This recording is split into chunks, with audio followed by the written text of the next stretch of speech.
Hi guys, welcome back. I am R K Ranjan and you are watching English with R K Ranjan. मैं आज फिर आपके सामने एक नया टॉपिक लेके आया हूं जिसका नाम है हैज या हैव प्लस टू।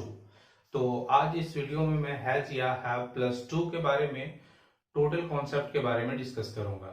तो आप जो है अंत तक इस वीडियो का बने रहें। अगर आपने अब तक मेरे चैनल को सब्सक्राइब नहीं किया तो प्लीज मेरे चैनल को सब्सक्राइब जरूर करें।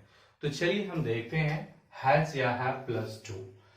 इसके बारे में हम जानते हैं और देखते हैं सबसे पहले इसका रूल। तो देखते हैं इसका रूल क्या होता है। देखा जाए सब्जेक्ट प्लस हैज या have plus to plus V1 plus object plus ETC। अब यहाँ पे सबसे पहले हम देखेंगे क्या उस चीज को देखिए। हैज या हैव प्लस टू से दो चीज का जो है भाव व्यक्त होता है। एक क्या होता है उस चीज को देखिए। एक जो होता है वो होता है कंपल्सन और दूसरा जो होता है वो होता है आपका डिजायर। अब यहाँ पे देखिए कंपल्सन, कंपल्सन का अर्थ हुआ मजबूरी, है ना।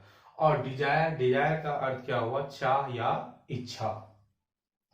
तो हैज या हैव टू से जो है वो कंपल्सन का भी जिक्र होता है और डिजायर का भी। दैट मीन्स इससे जो है क्या होता है, अपने मजबूरी को भी आप व्यक्त कर सकते हैं या फिर अपनी जो इच्छा है उसे भी आप जो है क्या कर सकते हैं, व्यक्त कर सकते हैं। तो चलिए देखा जाए इसका किस अर्थ में प्रयोग होता है। यहाँ पे देखिए पढ़ता है, पढ़ती है, पढ़ते हैं। अगर ये रहे हिंदी सेंटेंस के अंत में तो इससे क्या होता है, कंपल्सन का भाव व्यक्त होता है। दैट मीन्स मजबूरी का। अगर ना है, नी है या ने है, अगर ये रहे तीनों तो इनमें से जो है, इस तीनों में से कोई भी रहे तो इससे जो है क्या होता है, डिजायर का भाव व्यक्त होता है। तो अब जैसे देखिए, मुझे हर रोज यह कार्य करना पड़ता है। तो दैट मीन्स ये क्या, हमारा कंपल्सन को शो कर रहा, मजबूरी को, है ना। अगर हम बोले कि मुझे वहां जाना है तो ये क्या हो रहा है, इच्छा का भाव को जो है ये क्या कर रहा है, व्यक्त कर रहा है। तो अब चलिए हम देखते हैं जैसे इस पे एग्जाम्पल। तो यहाँ पे गौर से देखा जाए कि इसको हम कैसे बनाएंगे उस चीज के बारे में जानिए। मुझे यह तुच्छ कार्य करना पड़ता है। यहां पे गौर से देखेंगे, मुझे यह तुच्छ कार्य करना पड़ता है। तो ये क्या, मेरी मजबूरी को दर्शा रहा है। तो अब इसको जब बनाएंगे तो गौर से देखिए क्या है, सब्जेक्ट। तो सब्जेक्ट इसमें क्या है, मुझे, तो दैट मीन्स आई के साथ क्या लगता है, हैव। उसके बाद क्या लगाएंगे, टू, V1। तो क्या है यहाँ पे देखिए, I have to do this menial work. अब यहां पे देखिए, मेनियल वर्क का अर्थ होता है तुच्छ कार्य, मतलब छोटा सा कार्य जो आपका डिग्निटी को शो, मतलब जो है जो आपका डिग्निटी को मतलब नहीं दर्शाता हो, मतलब आपके डिग्निटी का क्या हो, खिलाफ हो। मतलब जो कार्य करने में आपको थोड़ी शर्मिंदगी महसूस हो, है ना, तो उसको क्या बोलते हैं, तुच्छ कार्य। तो I have to do this menial work. अब जैसे देखिए, अब ये तो पढ़ता है, पढ़ती है, पढ़ते हैं पे। अब जैसे एक हम सेंटेंस लेते हैं, उसे आपसे बात करना है। अब देखिए, उसे आपसे बात करना है तो इसको कैसे बनाएंगे, he has to talk with you, he has to talk with you। Clear. तो इसको इस तरह से बनाते हैं। तो अब इस पे जैसे कोई भी सेंटेंस हो, जैसे हम बात करें क्या, मुझे आपसे मिलना है, तो क्या बनाएंगे, मुझे आपसे मिलना है, I have to meet you. आपको आपको वहां जाना पड़ता है, तो क्या बनाएंगे? You have to go there, है ना। उसे भीख मांगना पड़ता है, तो क्या बनाएंगे? ही हैज टू बैग, है ना। उसे दूसरों का चापलूसी करना पड़ता है, तो क्या बनाएंगे? He has to flatter others. Flatter का अर्थ क्या होता है? चापलूसी करना या खुशामदी करना, है ना। तो इस तरह का कोई भी सेंटेंसेस हो जिसमें क्या हो, पढ़ता है, पढ़ती है, पढ़ते हैं, या फिर ना है, नी है, ने है, तो वैसे सेंटेंस को हम किस पे बनाते हैं? इस स्ट्रक्चर पे बनाते हैं। कौन सा? सब्जेक्ट प्लस हैज या have plus to plus V1 plus object plus ETC। और देखिए, इस सेंटेंस का अगर हम नेगेटिव या इंट्रोगेटिव बनावे तो उसको दो तरह से हम बना सकते हैं। तो चलिए हम इसका नेगेटिव का बात करते हैं, तो जानते हैं कैसे बनता है। तो उस चीज को देखिए, आप अगर इंग्लिश बोलना चाहते हैं, इन दैट कंडीशन आपको नोट्स तैयार करना होगा, है ना। नोट्स तैयार करना होगा तो आप आराम से लिखिए, सिर्फ देखिए नहीं, आप इसे लिखिए, समझिए, नोट्स तैयार कीजिए और फिर प्रैक्टिस कीजिए, है ना। इसलिए आप जो है इसको जो है शुरू से अंत तक देखिए, और हर वीडियो जो है आपको जो है केयरफुली जो है क्या करना है? देखना है। अगर हम नेगेटिव की बात करें तो यहाँ पे गौर से देखिए, इसका नेगेटिव स्ट्रक्चर हो जाता है सब्जेक्ट प्लस हैज या have plus not plus to plus V1 plus object plus ETC। Is it clear? या फिर इसका नेगेटिव हम ऐसे भी बना सकते हैं, सब्जेक्ट प्लस डोंट या doesn't plus have plus to plus V1 plus object plus ETC। दोनों सही है, आप जिससे बनाना चाहे। तो एक चीज ध्यान में रखना है, अगर डोंट या डजंट से अगर बनाएंगे तो फिर हैज का प्रयोग नहीं होगा, क्योंकि ये आपको हम पहले ही बता चुके हैं कि दैट मीन्स डू डज के बाद जो होता है हैज का प्रयोग नहीं होता। अब जैसे कोई एक नेगेटिव सेंटेंस अगर हम लेते हैं, उस चीज को देखिए, क्या वो चीज देखिए, उसे भीख नहीं मांगना पड़ता है, तो उसे भीख नहीं मांगना पड़ता है, तो यहाँ पे देखिए he has not to beg. Is that clear? ये किस पे बना है? इस स्ट्रक्चर पे। अगर इस स्ट्रक्चर पे बनाना हो तो देखिए, तो इसका क्या हो जाएगा? He doesn't have to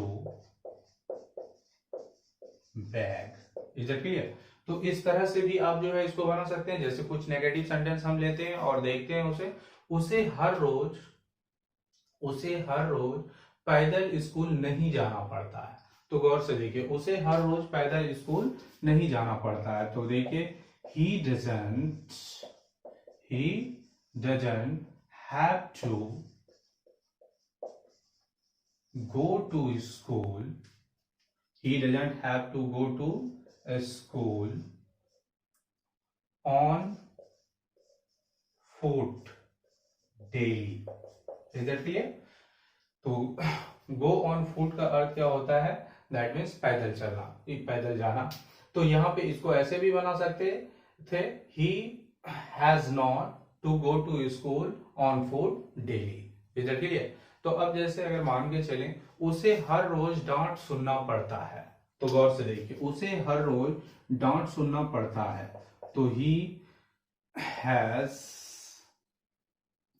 face the music, he has to face the music daily. Face the music का अर्थ होता है डांट सुनना। जैसे एक सेंटेंस मैंने लिया गया, उसे हर रोज डांट सुनना पड़ता है, he has to face the music daily. अब इसी को अगर नेगेटिव बनाएंगे तो इसका नेगेटिव दो तरह से हो सकता है, he has not to face the music daily, या फिर he doesn't have to face the music daily. Is it clear?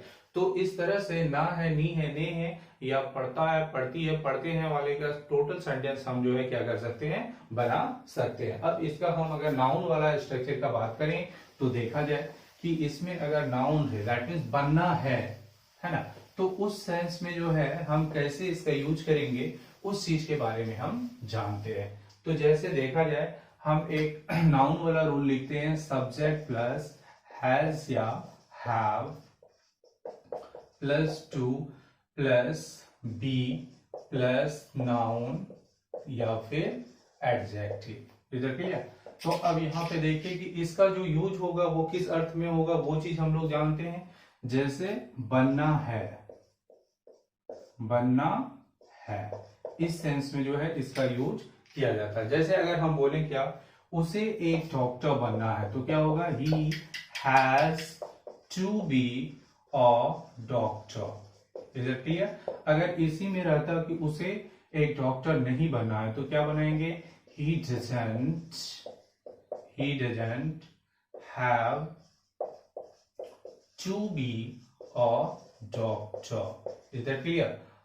तो इस तरह से हम जो है इसे बना सकते हैं। तो आई होप कि आपका जो हैज और हैव प्लस टू को लेकर जो भी डाउट्स होगा वो सारा डाउट्स जो है क्लियर हो गया होगा। कुछ सेंटेंस मैं बोलकर आपको प्रैक्टिस करवाता हूं, तो देखा जाए। जैसे मुझे यह गाड़ी खरीदनी है, I have to buy this car. मुझे यह गाड़ी खरीदनी है, तो क्या बनाए, I have to buy this car. मुझे उन लोगों को सबक सिखाना है, I have to teach them और लेसन, है ना।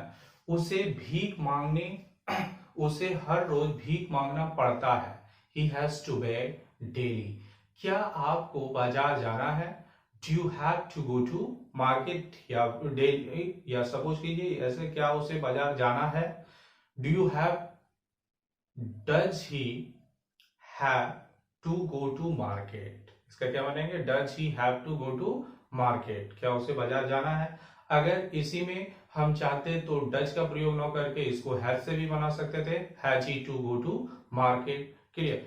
क्या आपको उससे झगड़ा करना है ना, have you to quarrel with him, या do you have to quarrel with him.